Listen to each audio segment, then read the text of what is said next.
This is work. So thanks for having me. This has already been productive and great. And I don't know much about Emory. I've only been at Georgia Tech for a couple of years, so I really value being able to learn more about the community here. So I'm going to talk about what we know about mathematical concepts in the human head and what ML models might tell us about questions that I think are psychologically, neuroscientifically fundamental. And this is work that's being done by students in my lab over the last 13 months. Like, this is fresh off the presses. Only one paper I'm going to present has been published yet. This is really where my head is at. It wasn't in this space 2 years ago. It's one of the reasons I came to Georgia Tech to inhabit this space.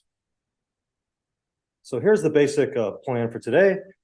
Just a little sketch about why ML models might be at all interesting to cognitive scientists. And then I want to motivate studying mathematics, which is a topic that I think is fundamentally beautiful, but it's also essential if we get this right if we want to have a theory of human cognition. I'll tell you about 3 case studies, and this might be too ambitious. Okay, and then maybe I won't get to the last case study, and I'll finish up by talking less about cognition and more about development, cognitive development. So what these models might tell us about development. Okay. So cognitive psychology, cognitive neuroscience, we run experiments. We want to have theories about mental processes and representations, and learning is one of the aspects of cognition we care about.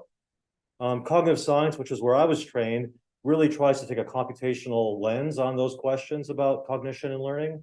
And these are classic kinds of models, traditionally symbolic models, network models, instance-based models, neural networks of the classic kind. But right now we're living in a moment, AI is having its moment, machine learning is having its moment. And so we're getting systems, I think of them as alien technologies. They're being dropped in our laps and they can do human-like things. And the question is, what does this mean for the folks that have been studying cognition scientifically? Are there lessons to be learned here? Or are these just pure engineering artifacts? Okay. And that's where they start, right? ML, if you talk to ML researchers, they're interested in achieving state-of-the-art performance on benchmarks, accuracy, being as close to 100% as possible.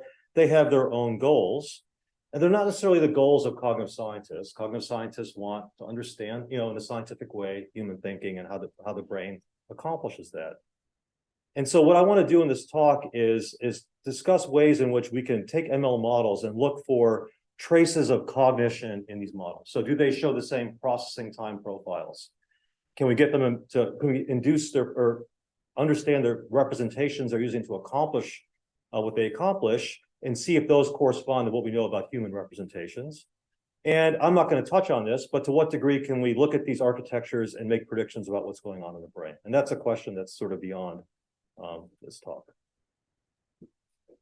And I want to think about everyone's thinking about ML models. I want to think about it from a bit of a developmental perspective. When I was doing my PhD, I was around a lot of cognitive developmentalists. That's sort of what my training was flavored towards. And a classic question in development is, to what degree are these capacities that are humans possess that are almost uniquely human, like math and language and things like that, to what degrees are these relying on neural structures that might be there from the very beginning? That evolution or some process has tuned us for, has prepared us for, and that we use to then quickly acquire these skills that we seem to have that other animals don't have. Is that the case, that we have to posit some built-in set of primitives? Or is what we can do purely accomplished through learning, through experience in naturalistic environments and then through instructional environments? Is that how we get to where we're at? Now, of course, the answer is somewhere in between, but this is this developmental psychologist. Stella's not here, so I can say this and not be pelted. Often, want to make their arguments. What's that? Thanks. Okay. This is often the way debates are framed, right? In which way do you lean? And so, what ML models allow us to do is take on that learning hypothesis in a different way. So, ML models, I think of them as the best way at the current time to learn the statistical regularities of data set. So if they can learn from large amounts of data something that we previously thought we needed to assume from the beginning in our theories, that's at least a sufficiency proof that learning might be actually able to explain what was formerly posited as core knowledge. Now, we can argue about whether they learn the same ways. Maybe they have too much data and that's not realistic, but at least it's a sufficiency proof. Or perhaps they can't, in fact, show the behavioral signatures that we associate with these cognitive primitives. And if they can't, then that maybe is evidence for a core knowledge perspective. And so in this talk, I want to walk you to 3 explorations of this question. Are ML models sufficient for explaining what we're assumed to be cognitively built-in primitives or not. And in the end, I want to come to the question about, well, training a model looks a lot different than training a child or the child's development. So maybe, is it possible for these models to also give us light on cognitive development? Okay. So let's start with mathematics. Why math? Math's is an interesting topic. The question of what's the nature of mathematics is fundamental to sort of Western thinking, going back to the Greeks. I could say that, it's unclear whether psychology or neuroscience has anything to tell us about the nature of mathematics. Here's Frege, who is the person that invented first order logic and really the logic that's strong enough to formalize mathematics. And here's his quote basically saying, we can't base mathematical foundations on psychological foundations or primitives. That's the wrong place to start. That's going to lead us astray. And this is maybe a common way to think if you're a mathematician, that mathematics is a different kind of enterprise, and maybe there's ideal forms that we're discussing. But, in the beginning of the 20th century, people started saying there's now the growth of a science of the mind, of psychology. Maybe we should rethink these old philosophical positions on the nature of mathematics or knowledge more generally. So Quine proposed naturalizing epistemology. He said, look, we have psychology that's telling us how humans represent knowledge, how they reason. Maybe we should rethink fundamental epistemological questions through those theories and not just, sort of relying on logic or classical forms of thinking.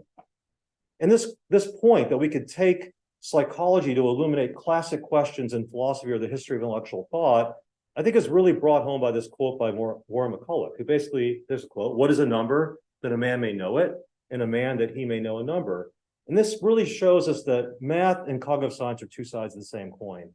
To have a real understanding of what a number is, well, humans seem to be the one species that can understand this concept in the abstract. So an answer to the question of what a number is going to have to involve some aspect of what it means to be a human mind. But conversely, if we want to have a theory of the human mind, one of those things like that's on the table for uniquely human abilities are math and language and music. We need to really have an understanding about how human minds understand mathematical concepts to have anything like a comprehensive theory of cognitive science. So I think that cognitive science and mathematical thinking are they're integrally related if we want to make progress on these questions. And so I want to show you how I've been exploring the questions of mathematical concepts and development for three cases. So one is, to what degree can we learn from computer vision models about the fundamental mechanisms of geometric and topological thinking in human minds? Is there any light to be shed there? And then I want to have two case studies about how humans understand number. Can we learn anything from large language models and computer vision models about how humans understand numbers by looking at their representations? Okay, so let's start with geometry. Which shape is the odd one out? What do you think? Well, I heard a guess, top middle? Very good. Why do you select that shape? Made of black pixels on a blue background. What made that one stand out? It's not a parallelogram. It's a trapezoid. Yeah. Okay. Here's another one. Which is the odd one out? And why is that? It's not symmetrical about this axis, right? So these were part of a set of stimuli that Dahan and colleagues gave to the Munduruku, who are indigenous Amazon River Valley tribe that don't have access to formal education in a Western tradition in geometry. And they developed for 43 geometric and topological concepts these kinds of stimuli. And they simply said to them, pick the odd one out. Pick the one which looks strange. And for most of these concepts, I think the original studies 39 of the concepts, the Munduruku were above chance, where chance is 1/6, right? 1/6 chance you're going to pick the correct answer, the one which violates the geometric concept. And they showed sensitivity to these concepts. And so this is kind of a big deal. And it led, Dahan and his colleague Spelke, they're a little bit, they walk a line between saying the stuff is built in, is core, is innate, and not saying that. But the basic claim is that, look, you don't need formal instruction to get these concepts. They're somehow there for free. And the invited inference is they're free because the human brain is is tuned to want to know about these concepts. So some of you are in a class where you're reading a paper that we did that followed up on this, so I feel obliged to present the results because you don't want to have to read the whole paper. It's not such a large paper. So we wanted to replicate these findings. And so we took these kinds of stimuli, which are complex, and we turned it into a two alternative forced choice task where we gave people a standard stimulus and two choices and said, which of the choices is the standard stimulus more similar to? And so you see for the experimental trials, that's the correct answer. Both of them share the symmetry concept, and the other one doesn't. And so we wanted to see how likely were people to select the one that shared the same geometric concept as a standard. It's a little tighter way to do the Dahan experiment than to have these 6 choices, and I can talk about why later if you want to know. So here's the 43 concepts, and I'm going to show you their people's accuracy, where 50% now is chance, right? You have 50% chance of picking the alternative with the same concept. And I'm going to group those 43 concepts into 7 classes of geometric and topological concepts. And these are as defined by Dahan, and they're mathematically just sort of objective. And what you see is for 41 of the 43 concepts, our adult participants were above chance. But you also see there's some variation. Some of these concepts, like Euclidean geometry concepts, things like parallel lines, almost everybody got this correct. But some of the concepts were a little dodgier, like mental geometric transformations. Okay, so there's some gradation there, but people have these concepts in an intuitive way. They can recognize in this stimuli. And so we want to see, okay, is this maybe just a function of learning to see? Maybe you get these concepts for free if you do what we all do, which is try to learn the stuff of the world, how to divide this input into objects we care about and their movements and things like that. And so we said, if that's the case, then computer vision models that are trained on the image classification task, just purely if I see an image of a dog, is that a dog versus some other object category? Maybe they will also show sensitivity to these concepts as well. So maybe just learning to see gives you sensitivity to these concepts. And that was the question we asked. And we asked this of 5 computer vision models. So the classic now, beginning with AlexNet, the neural network models, which started doing really well in vision tasks, had this convolutional architecture. Now there's transformer architecture. So this is like a earlier set of models. And we said, which of these models, if any, are actually sensitive to the geometric and topological concepts that Dahan picked out? And I'm going to focus for this talk on just this model, ResNet. Okay. And so here's our strategy. How do you ask a CNN model to do the Dahan task? Well, what we did is we took each of the 6 images in one of those stimuli, and we presented it to one of these networks. And what the networks do in the initial layers is they pick out low-level features, and by the end, they have a holistic representation of the image. This is called the final fully connected layer. So we looked at that layer. Now, these networks take that representation, and then they learn how to do classification. We don't care about that. We looked at the representation of that layer, and we said, that's the network's representation of that image. And we asked ourselves, okay, can we use this information to see if the network is picking up on the odd man out? So what we did is we took the 6 images of a stimuli, and we looked at the similarity in the network's representations of those 6 images, the pairwise similarity. So here's the 6 images of one of the stimuli. And we said, okay, between each pair of images, how similar are those vector representations of those 2 images? And we use something called cosine similarity, which is a standard way to look at the similarity of 2 vectors. So this CNN might say, those 2 images have a similarity of 0.43. The scale here is -1 to 1, kind of like correlation. So this is saying there's some moderate level of similarity here. Okay. So we looked at those similarities and we said, okay, we're going to say that the network's judgment about the odd one out is the image which it thinks is least similar to all other images. That seems like the network's saying this is the one which is not of the same distribution, not of the same set.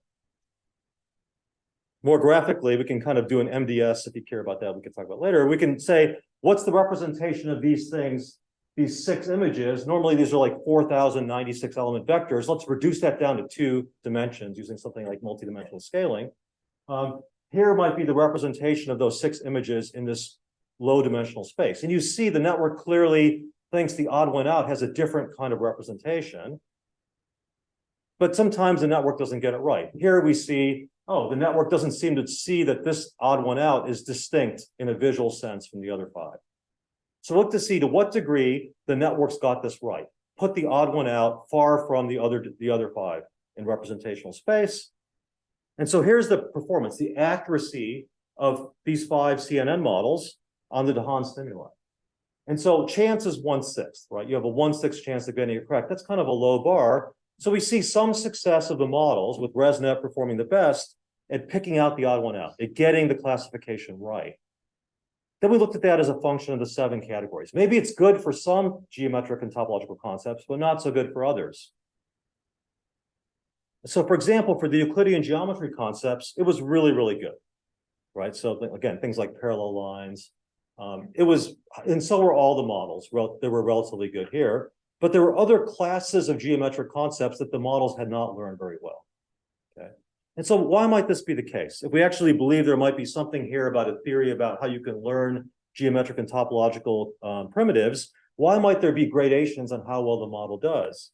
Well, one idea might be that some of these concepts do come for free from visual experience, and others might require something like instruction to help you notice. So if that's the case, we can compare the models to children and adults, and we can see how children and adults do on these concepts as well. Do they show the same pattern as the models do across the 7 classes? So here's, again, that accuracy data. Sorry, before you do that, yeah. Am I pronouncing your first name? Shashank. Sashank. Yeah. How do you know this is picking up? So one was orientation, right? One of the concepts. Yeah. Yeah. And how do you know it's picking up on orientation and not pixel space? So the number of pixels, like within a particular given region of your, like, I don't know what that model's picking up. No, that's a good point. So if we were going to do this kind of in a robust way, we wouldn't just have 6 poor little stimuli, right? We'd have many, many, many stimuli, right? Where we took care to control, to make random the number of pixels, number of dark pixels, orientation. Yeah. We stuck to the idiosyncratic 6 stimuli that Dahan had. So it could be that for any one of these stimulus sets, you could actually look at some superficial feature, not the mathematical concept, and explain that's why the model is picking. Which is actually more common. Well, but what it's doing. It's probably more on this one. Well, I don't know. Is that what you mean by getting it for free? What I mean by getting it for free is the model is showing sensitivity to what seems to be in this case, the mathematical concept that's being displayed. The model's not trained on orientation, it's trained to do image classification, but it's showing some sensitivity to this particular geometric feature because in representational space, it puts this stimulus far from the other 5. So why that's the case, we haven't actually gone back and tried to figure out why the network is doing that for this particular image or any of them. That's that would be the way to answer your question, to actually have an answer for, well, how's the network getting this right? Right, and your one hypothesis is a pure confound, but it could be. So we haven't actually done the work for the concepts of going back, but it's a fair question. Okay, so here's the profile of accuracies for the 7 classes I just showed you for ResNet. Now here's the accuracy profile for children ages 3 to 5 from an empirical study. And so what you see is a couple of things. One is sort of the mean performance is comparable. The correlation is moderate. If you look at the correlation in the profile, it's 0.52. Okay, so the model seems to be actually picking up on some of what makes a class of concepts difficult or easy for a kid. Here's the adult data from 2 different samples. The original Dahan data on the right, and Izard et al. Replicated it. And you see that while the correlations are high, adults are just doing better. So the model's not matching adult performance, right? It's not doing as well for free just from learning how to do image classification, but it seems to maybe be capturing some of the profile, at least of the children, in the absolute value, the absolute accuracy. So this is sort of surprising, I think. And now, of course, again, from an ML perspective, you want to do this for many more concepts with many more images, and not just those 6. We started with Dahan's images. So now I want to move on to another concept. This one is number. Okay. And so here's a classic task for looking at number representations in the human head. This comes from 1967 Moyer and Landauer paper. So imagine you're seated in front of a screen. You're told you're going to see 2 numbers, and you've got to press the button below the number that's larger. Very simple judgment, right? You're an adult. You see ready, you see fixation cross, you see the 2 numbers, you press the button, you get feedback. Very easy. So this is the time it takes you to make that judgment on y-axis is a function of the distance or the difference between the 2 numbers. And what you find is the greater the difference between the numbers, the greater the distance between them, the faster people are. This is called the distance effect. Everybody shows it, essentially, unless you have dyscalculia. Like it's a very stable effect, and it's a bit surprising. And one explanation for this, the kind of the common explanation, is that you have something like a mental number line. I'm showing you a kind of a graphical extent-based versions. There are other versions with overlapping populations of cells. It doesn't really matter that distinction. And the idea is this: when you think of number, you in some ways fix those two numbers on your mental number line. You try to discriminate which one's to the right. And the greater the difference between those numbers on the mental number line, the easier that discrimination is. Okay. And so this is kind of fit well by a linear model. Actually, if you put a kind of ratio and a log in here, there's more of a psychophysical function hiding behind that data that I didn't show you. Our kind of thinking about the mental number line is something like there's a compression, so that larger numbers in general are actually harder to discriminate above and beyond the distance effect. Okay. And so one way to think about it is if I plot the same results, but now instead of plotting the distance between the numbers, but something like the ratio of the two numbers, the function looks like this. Okay, and this is the kind of thing you'd expect to fall out if you have something like psychophysically scaled magnitudes. So this is what your your number representation looks like as an adult. And the question is, what do the number representations of ML models look like? Do we see these same distance and ratio effects in those representations? Which are not, so the first place we looked at this was in large language models. So large language models are trained on huge corpora of text, and they're trained on a very simple test, essentially some variant of predict the next word or predict a word in the local context, given the other words around it. So it's not even like a human-like language learning task. That's how these models are trained. And so the question is, if you look at the representations these language models learn, do they, because of the statistics of the linguistic environment alone, capture something like the mental number line, even though it's not a spatial kind of model? Can we find evidence for that? Okay. So we looked at that in a class of models that are, getting close to state of the art. We didn't look at this in ChatGPT or GPT-4, but in some very good contemporary models of various sizes. And here's how we sort of played the same game. So we give the numbers 1 through 9 to the model, and we can represent this either as lowercase numbers, mixed case numbers, or as the actual digits. We computed, let's say we're looking at lowercase numbers. We looked at the model's representations, these numbers at various layers. Let's think about the topmost layer, the final layer. And we said, how similar are the representations for, the word 2 and the word 3? What's the similarity between those two? We did that for all pairs of numbers. And our basic hypothesis was this: the more similar the representations of two numbers, the harder it would be to discriminate them. The less discriminable they are in some ways in the model's encoding of those numbers. And so therefore, the longer it should take people to discriminate that. We wanted to see evidence of the distance effect in the models in terms of representational similarity, mimicking what I just showed you for response time in humans. Okay. So we could do that. There's the RT data for humans again in the classic study. So what I'm going to show you is on the x-axis, the distance between the numbers, just like in the human data. And on the y-axis, it's not response time, but it's how similar are the representations. But our prediction is the same kind of curve. The closer the numbers, the more similar the representations are going to be. And here's what it is for the mixed case numbers in a particular model. All the models show this effect. So I'm not trying to cherry pick the best model. And here it is when you present to the models either lowercase words or digits.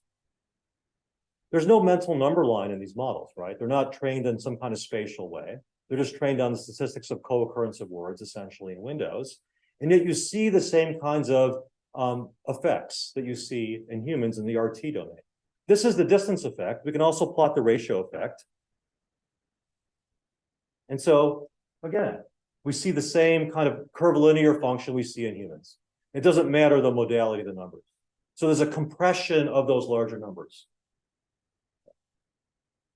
So this is kind of neat. Now we did something else. So there's that canonical number line representation we think of humans having. We looked at that similarity matrix of the numbers, and we said, let's use multidimensional scaling to reduce this down to one dimension. Let's ask MDS, if you were to arrange the numbers 1 through 9 on a continuum, how do you arrange those numbers so that you preserve the similarities between pairs of numbers? That's what MDS will do. And here's the one-dimensional MDS solution for a particular model. And I want to point out the ways in which it differs from the human representation. It's displaced 2. It's also displaced 5 and 9. So why might a model trained on a linguistic corpora displace these numbers? we don't really know. We want to do a kind of token counting experiment. It could be that language picks out two-ness, like pair, couple. It might be that we have a lot of words to express that linguistic notion, which might distort the number line representation. 5 and 9 have been commonly observed in other kinds of literature as being culturally special, right? So currency, time units, things like that. So there might be reasons why in a linguistic corpus, you might see distortions in this way. But the overall number line is sort of, I don't know, there if you kind of squint your eyes. What time should I stop at? Well, it's not the question. 4:50? 4:50, yeah. Okay, 4:50. That's what I just negotiated 4:50 out of you. Okay, good. Okay. I'm just gonna like tell you the punchline of this last simulation because I think it's kind of cool. So here's the distance effect for adults again. Now that y-axis scale is compressed in this one. If you give people numbers not as numbers, but as sets, as numerosities, you see the same effect. And this has been useful in literature because you might think of sets as the building blocks of number, but also you can give those kinds of set stimuli to babies, non-human animals, and actually see the distance effect in non-human animals. So people have studied the distance effect, whether they use numbers or numerosities, you get the same kind of curves.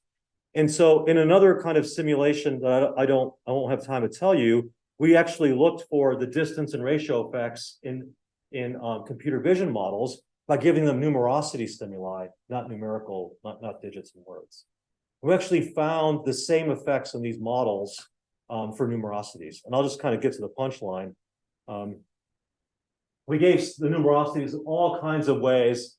The last row is when we give them the images were just stuff we found on Google image search of, with the search string 1 through 9. And when you plot, we do that same kind of exercise now, but now for the vision models, not for the language models, you can recover the distance effect and you can recover the ratio effect kind of. It kind of starts fading when you look at naturalistic images. And so we think that we can find signatures of number representation in the vision models, just like we could find them in language models. I know you have to kind of take my word for it, but the reason I'm showing you this is I wanted to show you this MDS plot. So just like we asked of the language models, what's your one-dimensional representation of number from a similarity matrix? We asked the same thing of the vision models. So given numerosities from 1 through 9, compute the similarity of the representations in a matrix and reduce it to a one-dimensional representation. And here's the number line representation we got out of that. And that's true across CNN models. It's true across layers. And what you see is there's actually less of a perturbation. This is looking a lot more like the compressed number line. And if you try to fit this to a log function, you get a really high R squared. Okay. So we think that these precursors of number or geometry are there. They're kind of lurking in these machine learning models, which were not trained to learn these representations. They're never trained with the task of produce the distance effect, produce the ratio effect, things like that. They're trained for other kinds of other reasons. I see a hand raised. Max, we'll get to you later. Okay. But there's a lot of caveats here. You've raised a good one. Here's a major caveat. These models are trained on very different kinds of data sets than humans are trained on, right? In the case of language, for incredibly large corpora to do a task which humans don't do when they learn language, word prediction of some kind. For computer vision models on much smaller data sets than what humans see in this artificial classification test, right? These don't look like human kinds of learning experiences. And so maybe the resonances we see with human behavioral patterns and representations might be artifactual or coincidental. You don't want to draw too strong a conclusion. And I think that's fair. That's a fair criticism of this work.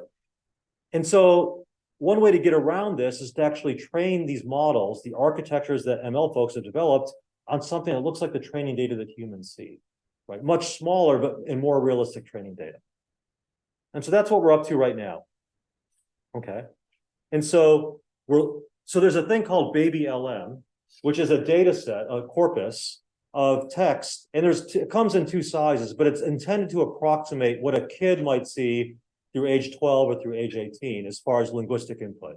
And I don't think it's, would satisfy any language development researcher, but it's at least trying to take the scale of the corpus down and the frequency distribution of words down to something that looks more human-like, or more what a human experience is. And we can ask whether, when trained in this kind of environment, whether large language models also show the distance effect and the ratio effect. That's a more interesting question.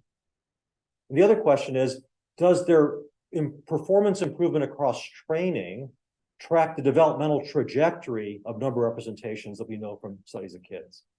So what does that trajectory look like? Here's that distance effect again for adults. Here it is for kids of various ages. So we know, maybe surprisingly, the distance effect is there when you're young. In fact, it's there if you test it in different ways when you're very, very young, when you're an infant. And what happens though is your number representations become crisper, more precise over training. But that basic magnitude representation is there. And so one question is, if you train a language model on baby LM, a more realistic training data set, do we see early in training a distance effect that looks like the top, like let's say a young kid, and over training, does it normalize and look more like an adult? That would be a claim that maybe the developmental progression in kids looks like what you see across training. And so we've just done, like literally in the last month, these kinds of simulations. So here's training Roberta, which is one of these large language models on baby LM. And here is, after one epoch of training, one look through all the data, here's the distance effect for the 3 number formats. And you see that it's pretty bad. It's obviously bad for at least 2 of these input formats.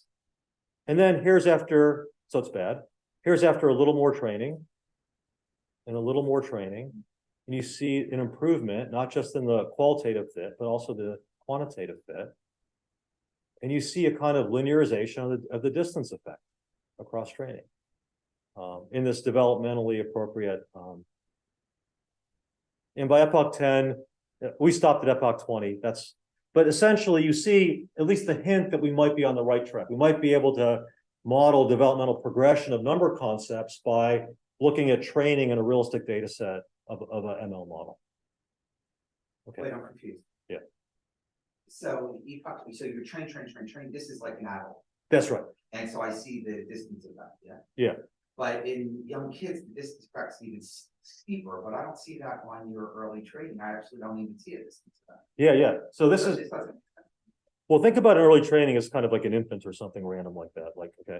But you're right. There is an interesting point here. So with children, the distance effect gets faster. You get faster overall, but it also flattens out.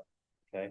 And the large language model, we're struggling. See this, the dimension, the y-axis dimension is actually not cosine similarity, but we normalized it to put these things on the same scale.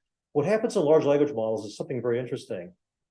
Initially, all the words kind of have the same representation. It's all kind of a soup, right? So that's why we see noise. Over time, the model learns about number words versus other words, but then it learns to discriminate the number words.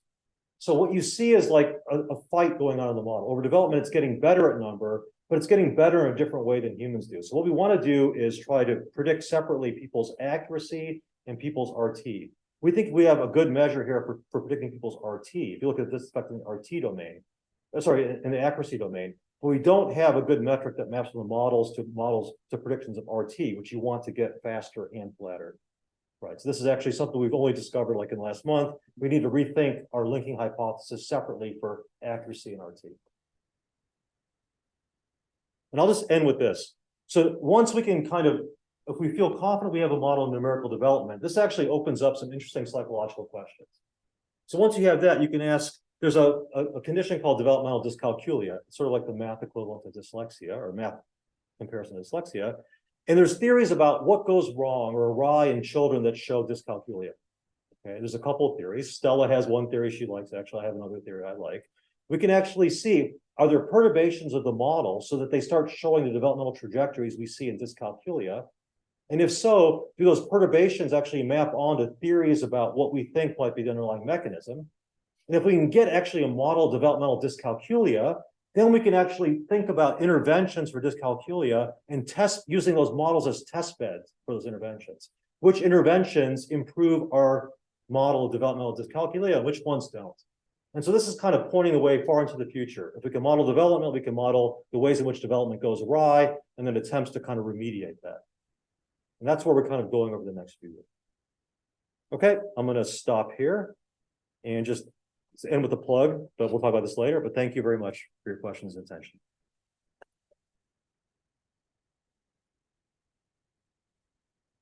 So you have some time for questions if you're comfortable with it. Oh yeah, let me just say this plug. I want Georgia Tech and Emory to grow ever more closer. Thank you for inviting me, Dietz. And so we're starting a new center in the psych department there called on computational cognition. That'll have associated with a conference. I'm sure you'll all be invited, and also a master's program. You can ask me or Dobie more about this. But yeah, any questions you guys have, I'm happy to answer. Yeah. I like in the end how you kind of pointed out, I was having trouble understanding kind of like the why of a lot of this research, and then you're pointing out to this calculated, and that's a little more plausible, and I can kind of see like the path. And I'm interested, I'm also kind of confused as how you got naturalized mathematics out of this via quantum. And I'm interested like what's your long-term vision for ML and naturalized mathematics? Yeah, so a lot of math people in math development, math cognition, just think of math as another stimulus. I don't know what quirk of history made them study math versus language, and that's fine. But I'm always curious about, are my results, if I were to tell a mathematician about them, they would be like, oh, that's kind of interesting. That's giving me some insight into how I think about mathematical concepts. And so what's going on in these, naturalizing epistemology, we've already done it in the sense of running psychological experiments to give a different sense of the foundations of memory geometry, neuroscience experiments. And now I want to see if we can run computational experiments that basically might suggest that maybe a lot of mathematical concepts aren't woven into the universe or Platonic ideals, but a natural thing which one induces when you're, if you're an intelligent system trying to make your way. So that would be kind of the naturalized version. It's not, I guess maybe naturalized is the wrong word, but let's say taken away from the domain of philosophers and logicians and mathematicians and brought into the empirical sciences and engineering. That's what I mean by it. You were reading that book, Conceptual Revolutions. I should have known a philosophy question was coming from you. Any other question? Yeah. For the personal results you showed on like convoluted cohorts, how much do you think the object recognition matters for that? In terms of that being the objective that could be something related to this form. So if we train those models on some other kind of data set with a different training task, yeah. I don't know. That's a great question. Do you have any intuitions about other training tasks that might either lead to better pickup of geometric concepts or worse? Because this is a little bit outside of my expertise, I must say. So I mean, just image segmentation as opposed to recognition, where object recognition, it doesn't matter where it is or the orientation. Right. That doesn't matter. Yeah. Maybe there'll be some classes of geometric topological concepts that were really learned more freely in that for that kind of task, but maybe others would go by the wayside. Yeah, that's a great insight. Are there particular models that you're thinking of would be kind of best in class that we should? I'm not thinking so much of models, just in terms of the objective you could take out of that. And up on a different task. Yeah. If it's something, is it the architecture or is it the objective? Yeah, that's a great point. Yeah. You called this initially uniquely human capability, but you didn't show any experiments which didn't really stand on this task. So I was wondering whether if it's just popping out of a lot of visual experience, why would the chimpanzee do pretty well on this? So yeah, I said it's uniquely human. I meant, you're right. I kind of switched the terminology there. I think mathematics, like higher mathematics, certainly is. We have all kinds of data about the numerical and geometric capabilities of non-human primates, but also even other animals as well, even fish, and in honeybees and things like that. So I think that there's mathematical qualities, numerosity, maybe geometric primitives that are much more universal than the kind of mathematics that gets abstracted out into what. Yeah, when I made the claim that it's a uniquely human ability, I meant the abstract sense. Yeah. So the machine learning shows the capabilities that are still universal to possibly primates and other critters, and the uniquely human mathematics may yet not be in there. That's right. In fact, if you look at those Dahan class of stuff, right. Some of the ones which I showed the model does well on, that children do well on, those Euclidean concepts, there's pretty good, studies of non-human animals showing this, and actually like neural recording studies and things like that. But if you look at the higher level concepts, we couldn't find any evidence in literature that geometric transformations of the kind that are represented in Dahan's thing have been shown in these kinds of animals. Now, we're not comparative psychologists, so it might be that's the case, but we tried to we looked for that kind of evidence, and it does seem like the trajectory and development and things like that is kind of consistent with some concepts being easier to learn than others. In fact, that paper makes the claim that, so we look at those 7 classes of concepts, we looked at how well adults did. We also measured their fluid intelligence, their mental rotation, some general abilities. We wanted to see if some of those abilities were correlated with your performance in some classes, but not others. And there were some classes like Euclidean geometry your accuracy was unrelated to your general cognitive abilities. That was just there. Plus, you were fast and you were highly accurate. But some of those concepts, like geometric transformations and chirality, your performance of those items were correlated with your fluid intelligence, mental rotation ability, and you were slower and less accurate on those. And so I think there's actually a continuum of these concepts, some of which might be relatively for free, and some of which might require general cognitive systems to kind of help shape up. I don't know if maybe that went up on the spot. Tangent. Relatively free or core. I'm gonna go Liz's thing, right? If the geometry, if you will, right, if that is not correlated to any of these other higher level things, maybe that's core. Maybe that's evidence for core, not that you get it for free. Yeah, well, I think the term core, I've never really been happy with it. Like, are you saying it's innate? Or are you saying you get it for free? There's some tendency that you need a little environmental input to kind of shape up. It's kind of unclear. And I think, to me, their writings are they're a bit vague on what they actually, if you could corner them over a glass of wine, what they would say. Perhaps you corner them over a glass of wine. Do you think they think it's innate, or just it's the tendency is just there, just to be expressed?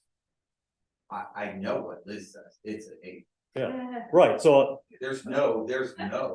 But you read the 2007 paper, she doesn't actually say it's an A. She doesn't use that word, right? And I think psychology doesn't like to use that word in general. So if the claim is that it's innate, I'm just saying there's an existence proof that you can learn a lot of this stuff for free.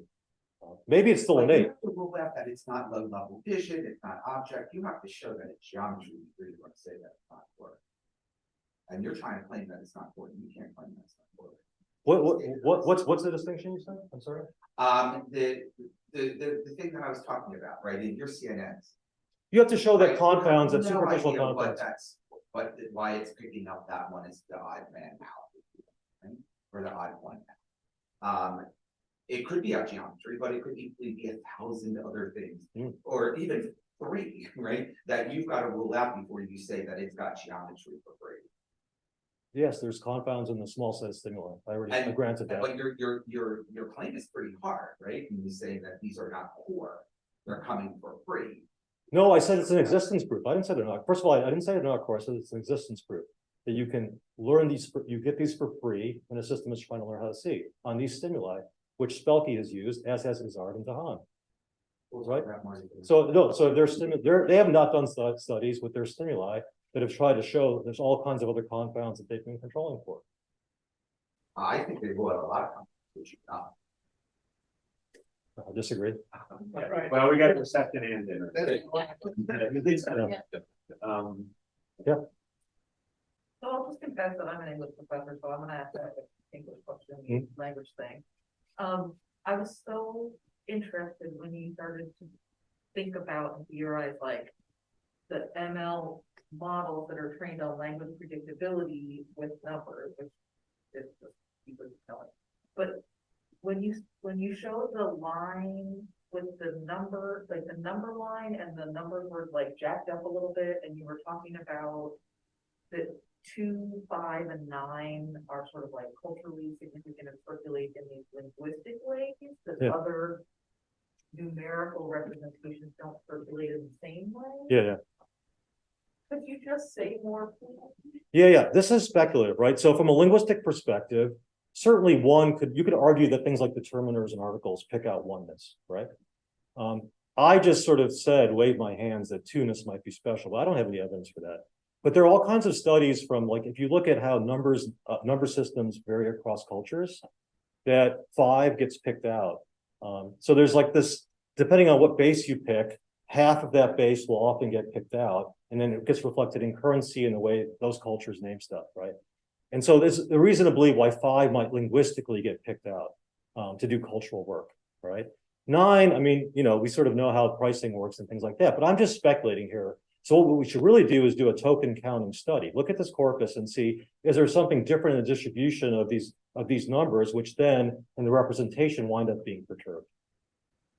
Yeah, I mean, my downstream question is actually like, what does that let you think about, or other people think about, at the intersection of like math as a kind of language, math as an empirical phenomenon? Like, it just seems like such a limit. I don't know if it's a limit case, but like it just seems like a place where those questions about what's empirical and what's imaginative and what's So if you- cultural, like are really crystallized here. So you're saying if you look at math through the lens of language, you might get certain interesting distortions, but they might also be a distortion, right? And that's a legitimate thing to ask. I mean, the corpuses themselves are a weird set of texts, right? They're not even like naturally occurring kind of dialects, right? The other way to think about it is we know all kinds of language effects on math, right? So numbers are not abstract in the way we use them. So for example, in languages that name like German, when you're saying two-digit names, you name the ones place before the tens place, right? That introduces all kinds of complexities when people do addition, and you see deficits of that because it doesn't line up with place value. We all know, and there's all kinds of language effects, right? That numbers, as we learn them and use them, actually as cognitive systems and not as math proof systems, we actually show those effects. So I actually think those residues are interesting. Okay. But I don't actually have a story for why these particular distortions occurred. I should say in separate work, we've done the same kind of study with sets of words that are graded. So think about hot, warm, cool, cold, right? There's a 0 point even, or think about something like, I don't know, like, well, you know, whatever. There's other ones or there's not. So you can actually see these number line representations pop out of words that have mathematical qualities. You want to go the other way. One is like numbers sometimes behave like words if you use them in linguistic context, but words sometimes behave like numbers when you put them on ordinal structures. And so I think this is like an interesting place to be. And maybe it'd be nicer if it was pure, if you could answer these questions, but I actually care about language and number too. So Yeah, I mean, I like the math, so I just like wanted to hear you say more things about it. yeah. Got two on Mac. Well, I feel like Yeah. I should emphasize, yeah. Well, the same thing, but what you said about, like, so when large language models learn from corpora, they are probably learning the biases that also exist. Say, when you get people to evaluate things on a number like that, specifically in the context of pricing, they probably think 495 is somewhat closer to 4 than 55. That's why the pricing works the way that we see a lot of items being priced at 495 and much less than 5. So the distance between 495 and 5 is apparently not perceived as the same as 5 between 5.45. But that's because people have a budget constraint and they prefer to pay less than more, and this is in the context of pricing. And a lot of the numbers that language models will learn from will be about pricing given the corpora out there. So I'm wondering if we expect like eventually these models to learn to correct themselves in a more bias-free manner, or sort of even, or again, also related to the earlier question about what does it mean to get numbers or get the number line, and would looking into bias perceptions or bias reasoning be a way to get a wedge into that, thinking of how do they represent things versus how we represent things. Okay, so I heard there's a lot of it in your question. Let me pick out 2 bits of it. No, you have to be saying, I apologize. So one is, are there these interesting distortions at boundaries that we know? That's why prices work the way they are. In fact, you see those, I kind of hinted at the 0 point in that legends of scale. What you see is in humans, at place value boundaries, there's distortions. So to take a common example, a lot of us have 0.05 as a boundary we care a lot about. Okay, if you ask people to compare p values across 0.05, they actually see them as farther apart if they cross that boundary. That's true across all place value boundaries. Okay, so that's an effect, that's a distortion that's there in our cognitive representation number. We actually find it. This is another set of experiments I'm showing you in large language model representations of ordered sets too. Okay, we can see boundary effects. But the other question you asked, I think, is a little. I think you asked it. Is there's a circularity here? We're using data generated by humans with all of their cognitive processes, and we're learning from that. So maybe we're just learning the cognitive processes that generated that data set. It's certainly clear for language that might be the case, right? And it might even be the case, people worry about this, that maybe in that data set a model was trained on are some scientific papers on the mental number line and stuff like that. I think they're frankly just, drops in the bucket, but the reality is those corpora are produced by humans. And so there's a kind of circularity problem there, right? In some ways, it's even worse than baby LM, because baby LM takes things from like developmental corpuses like child's, where it's like literally parent child's speech, right? And so I don't know how we kind of get ourselves out of that problem. But that's a legitimate problem, that what we're seeing is just a reflection of human cognition. Just we're decoding the human cognition is already there. But I understand you don't expect that in the first set of cases with the visual representation of the mathematical concept. Am I correct? I don't expect it in one. You don't expect that to be that circularity to be the explanation for why, for your first case, where because the corporate don't include these geometric concepts. Yeah, that's right. I don't know that they're, yeah, the vision models I think are a little safer for this, but the language models I think are fall prey to this. Yeah.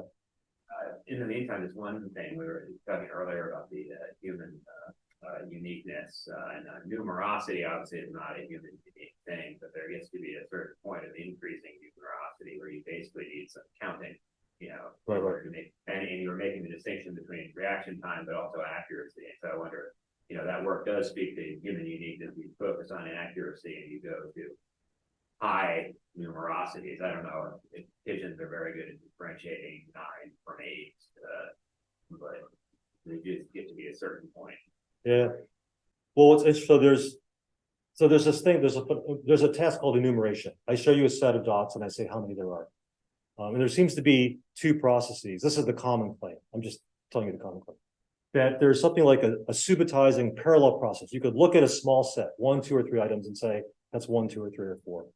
After that, you've got to count, right? That's how we use counting as the way to make precise those kinds of judgments. That's good. That's why we have counting in some sense. And so Stella, I was showing you this data, and she pointed out that if you look at this graph of the distance effect, you see something like the first 4 dots are on a, that's not a very good linear fit, right?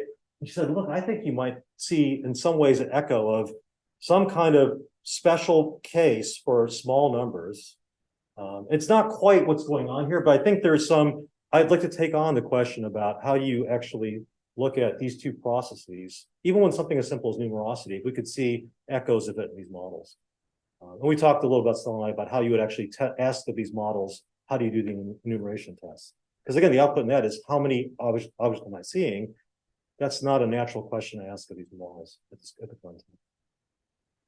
Okay, we're past 5 o'clock, so maybe we should let people go. All right. Well, thank you very much.